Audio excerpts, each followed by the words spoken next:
Hi everyone, so today I'm going to be presenting my seminar presentation about the Canadian Liberal Party, which was my organization that I volunteered at. So let's begin.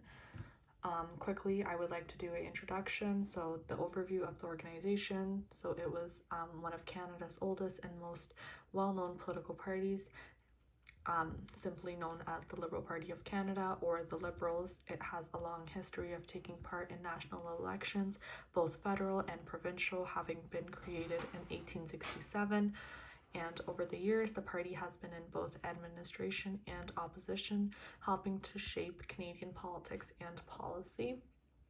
Focusing on its missions and purposes now, the party has always positioned itself as a pragmatic and moderate, seeking to strike a balance between social responsibility and economic progress. In general, the party is in favor of a significant role for the federal government in fields including social services, healthcare, and education. Liberal policies have always been linked to those that support diversity and multiculturalism. Next, focusing on the funding. So how is the organization funded? One primary can be the events for fundraising, such as parties, dinners, galas, and other get-togethers where guests can make contributions to the celebration, which end up going to the organization. There are also membership fees. Political parties frequently have fees on their supporters, which goes towards financing the party as a whole. There is also public support in these organizations. In Canada, a political party is also eligible to obtain public support in the form of subsidies, which are determined by how many seats or votes they secure in elections. But obviously each province and territory have different requirements for public support. And the impact of funding of the organizations and services, so that goes out to being like campaigns. The operation of electoral campaigns depends on funding. It provides funding for the creation of campaign materials, advertisements, travel, and other costs related to voter outreach. There is also outreach and engagement. Financial support is provided for initiatives aimed to interacting with the general public, such as planning events or holding any type of like social media platforms or a website. And lastly, there is obviously operational expenditures such as staffing, office space, utilities, and admin expenditures that are a requirement for a daily running. Then there are the anti-discrimination policies that I wanted to cover that the organization does a great job in committing to, such as diversity and inclusion. The party lays a strong emphasis on the value of diversity and inclusion in the workplace, in public life, and in political representation, among other facets of Canadian culture. There is an attempt to encourage and participate of people with different backgrounds. Indigenous rights. In Canada, the Liberal Party acknowledges and promotes the rights of Indigenous peoples. There have been initiatives to ameliorate and socioeconomic circumstances of Indigenous communities, correct past injustices, and promote reconciliation, which I also further discuss in the presentation. Anti-racism efforts. The party has made it clear that it would support and fight anti-racism efforts. This is fighting systematic racism and attempting to create a society that is fair to all Canadians. Now focusing on the organizational structure of the organization, there is, to begin with, at the top, the leader, which is chosen by fellow party members. The leader serves as the organization's head, the party's public face. The leader also assumes the role of prime minister should the Liberals win in a majority of seats in the House of Commons in a federal election. Memberships and volunteers. The party's members and volunteers are what it gives its grassroots powers. Party members to take an election campaign, participate in policy discussions, and influence decision-making processes. And there is also Youth and Women's Commission in the organizational structure as well. The party frequently maintains specialized commissions that address issues pertinent to particularly party demographics. An example would be the Young Liberals of Canada and the National Women Liberal Commission. And the employee and diversity within the volunteer sector. So there is leadership and personnel.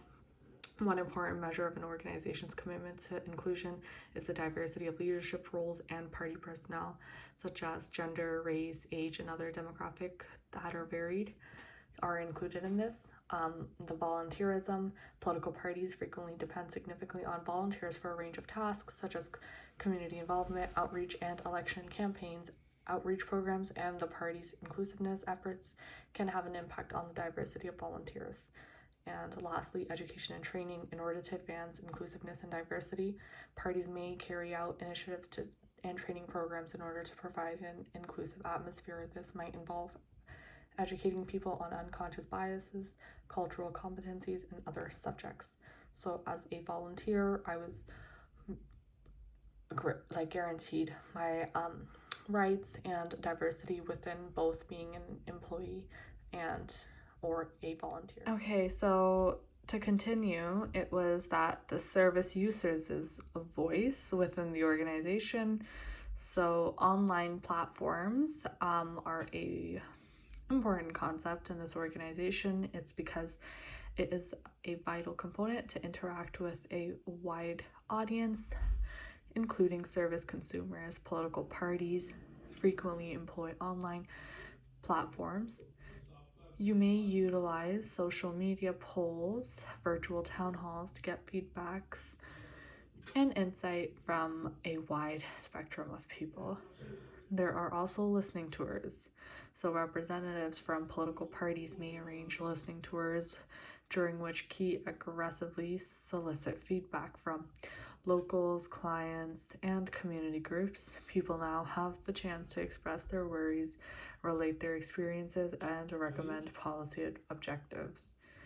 And lastly, there is community outreach. So to better understand the needs of and problems of service users, elected officials and party members can meet up with them, visit local organizations, and take part in community activities.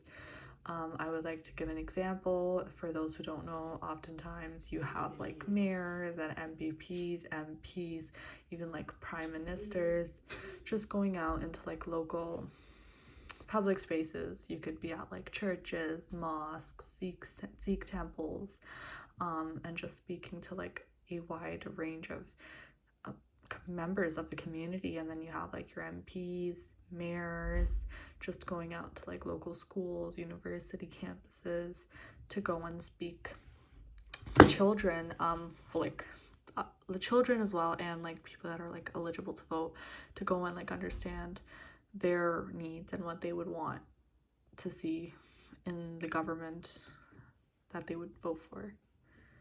Next, I touch base on the commitment to social justice.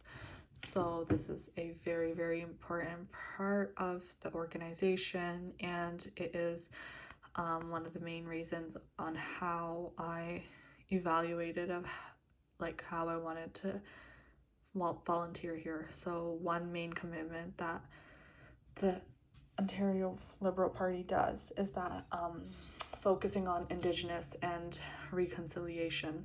So reconciliation with Indigenous peoples is something that the Liberal Party has pledged to support. Policies prioritize readdressing past wrongdoings, enhancing circumstances for Indigenous people, and putting the Truth and Reconciliation Commission's recommendations into practice, which is an amazing step forward, I believe. And next is the economic justice and poverty reduction. The Liberal Party has prioritized social programs that work to advance both economic justice and poverty reduction. This covers actions like efforts to provide affordable housing, income assistance plans, and investments in social infrastructure.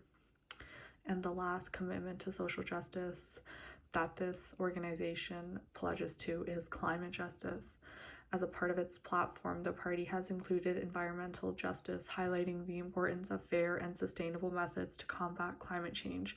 Policies may include pledges to save energy, help populations that are disproportionately impacted by environmental problems, and use clean energy.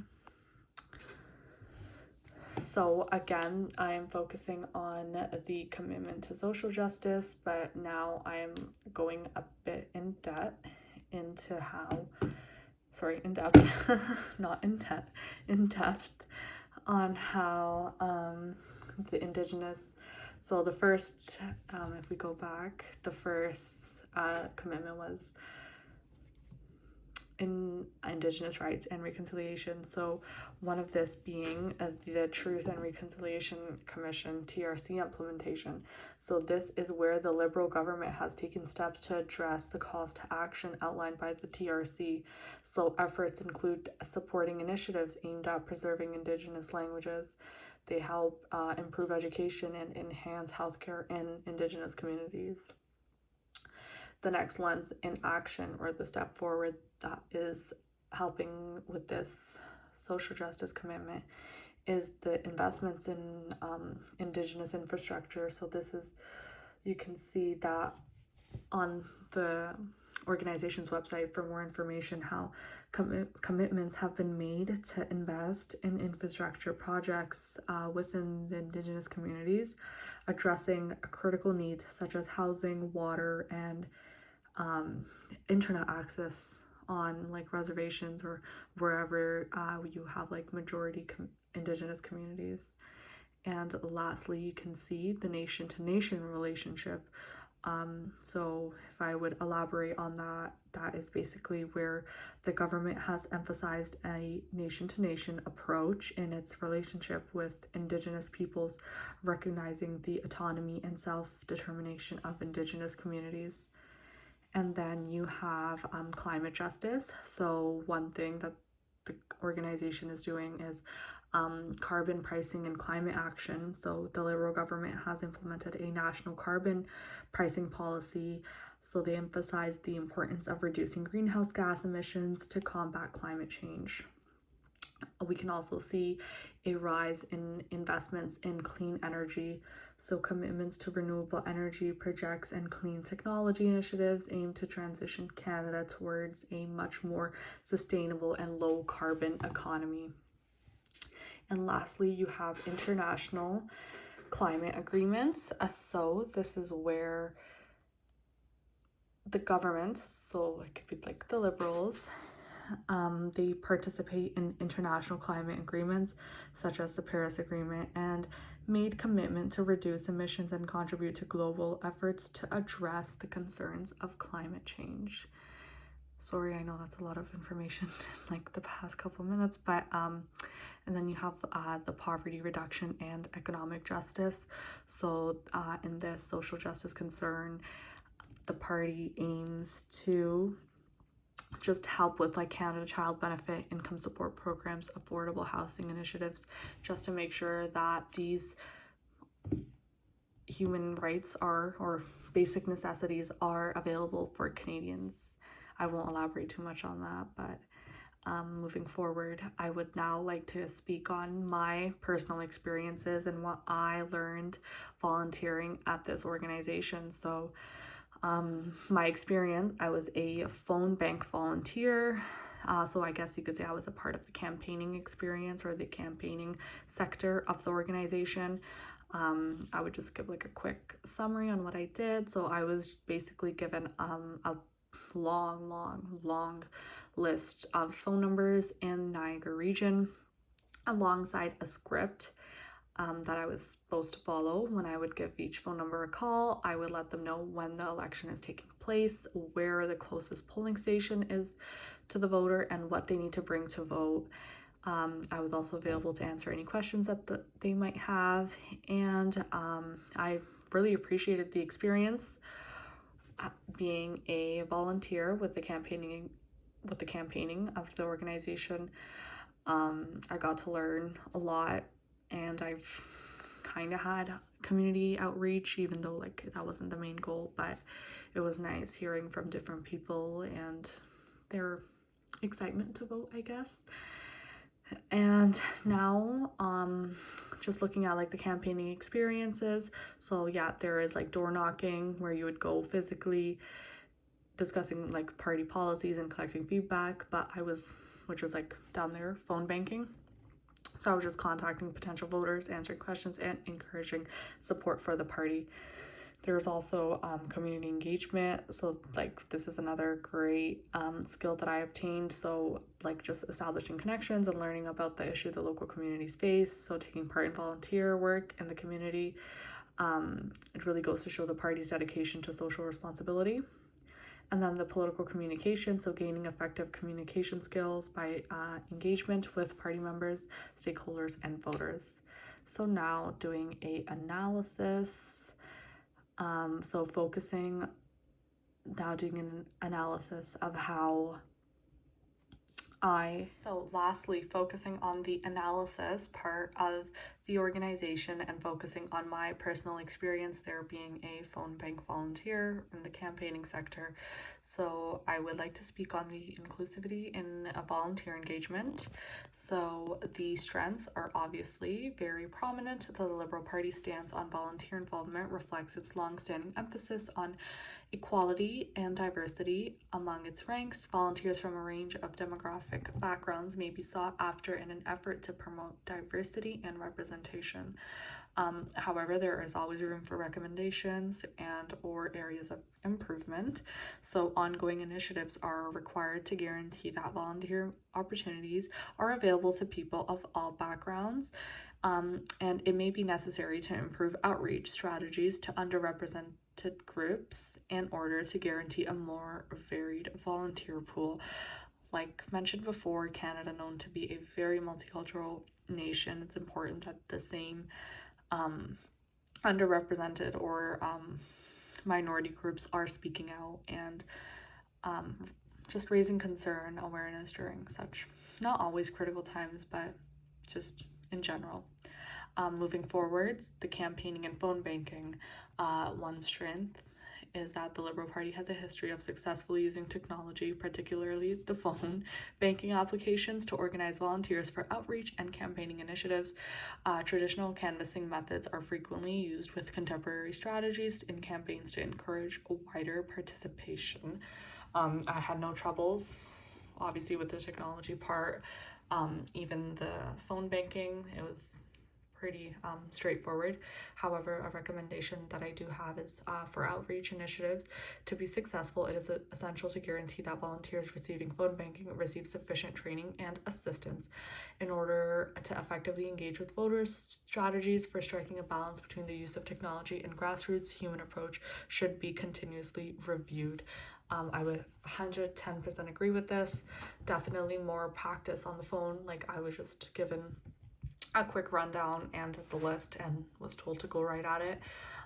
So I did, but I feel like definitely more experience or like job shadowing or volunteer shadowing, whatever you want to call it, would definitely be more helpful. So just a continuation of the analysis. So then again, elaborating kind of on the training and accessibility part, the party does take steps to improve training materials and volunteer opportunities so that people, once again, with all backgrounds and levels of experience may participate. They prioritize social justice related training and can enable volunteers to successfully convey the party's beliefs, which I have done so. But another recommendation or recommendations is that training programs must be continuously improved with an emphasis on eliminating prejudice, fostering cultural competency, and improving communication skills. So like as time change, people's mindsets change, new generations come in, you have new sets of workers, just making sure that you're on top of like an audit or just a revamp of your training. The concerned party would want to assess the training materials accessibility to make sure that they are inclusive and understandable, of course.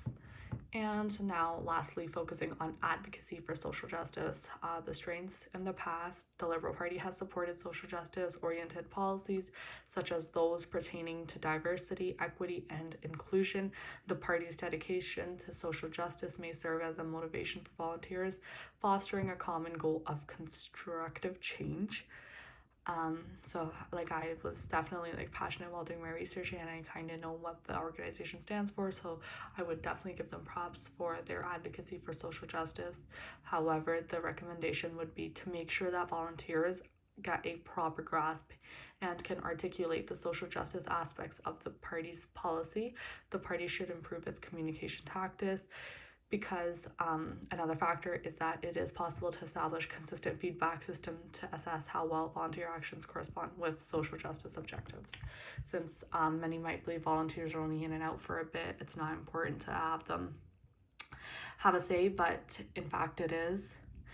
And just to make sure that you guys are on top, like the party is on top of such things, it's very important. Now, lastly, I have my discussion questions, so I can just quickly read them out. Number 1, given the importance of diversity and inclusion within the political landscape, how do you believe the Ontario political party enhances its volunteer recruitment strategies to ensure a diverse representation of volunteers? The second question is, now focusing on the volunteers, how can volunteers actively contribute to fostering a culture of respect and inclusion while addressing discriminatory practices within the party?